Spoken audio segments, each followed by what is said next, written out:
महिला आरक्षण बिल में ओबीसी महिलाओं के लिए समाज के साथ मिलकर आवाज उठाती नजर आ रही बीजेपी की फायर ब्रांड नेता व एमपी की पूर्व सीएम उमा भारती ने अब साफ कर दिया है कि उनके इस कदम से पीएम नरेंद्र मोदी नाराज नहीं है, बल्कि ऐसा दुष्प्रचार करना मोदी जी व भाजपा को नुकसान पहुंचाने की बहुत गहरी चाल है।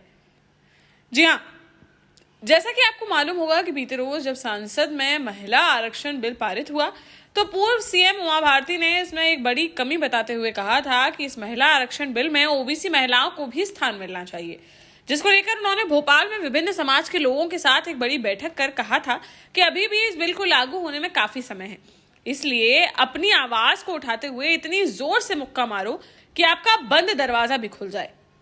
उनके इस बड़े ऐलान के बाद लोगों में चर्चा थी कि उनके इस कदम से शायद पीएम मोदी नाराज हो सकते हैं, जिसको लेकर पूर्व सीएम उमा भारती ने शनिवार को एक के बाद एक कई ट्वीट्स किए,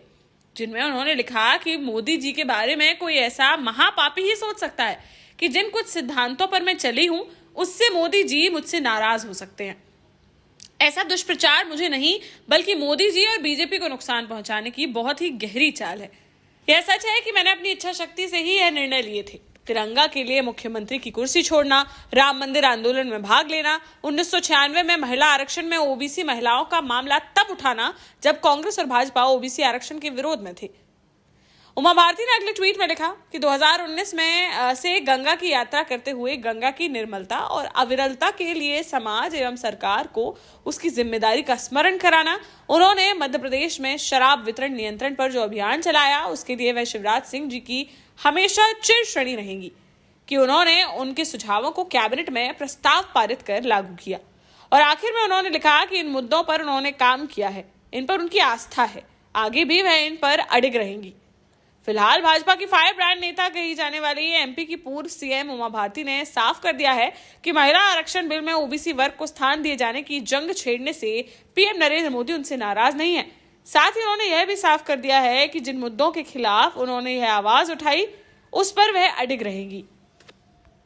देश का जाना माना सैनफिन ग्रुप आपके लिए फिर लाया है झांसी में वास्तु के हिसाब से फ्लोर प्लान सहित एक शानदार टाउनशिप, जिसमें सुरक्षा की दृष्टि से सीसीटीवी, एक ही ग्रैंड गेट से एंट्री और एग्जिट, चौड़ी सड़कें, parking, car wash area, senior citizen and international fountain parks, swimming pool, gym, badminton, tennis आदि courts, school, hospital, shopping mart आदि कई सुविधाएं। इसीलिए तो हम झांसी में लोगों की पहली पसंद। 12 साल पहले अपने स्टार्टअप के साथ ही योग्य नेतृत्व, अनुभवी टीम और सक्षम सेंट्रलाइज और उत्तरदायी प्रबंधन के बल पर सबको घर गुणवत्ता के साथ समय पर घर की योजना के तहत सैनफिन समूह ने बहुत ही कम समय में 1500 से ज्यादा यूनिट्स को दिया है कब्जा। समय पर डिलीवरी से हमारे ग्राहकों में बड़ा है विश्वास और मिली है संतुष्टि। सैनफिन समूह ने बहुत कम समय में Sanfin Ashok city, green homes residency, green homes city, Sanfin Ashok valley, Delhi public school, Sanfin शाखा, केन सैनफिन अस्पताल सहित कई अन्य परियोजनाओं के साथ नई झांसी के निर्माण में स्थापित किया है एक बड़ा मुकाम। तो आप भी आज ही आइए अपने परिवार के साथ और कीजिए अपने सपने साकार।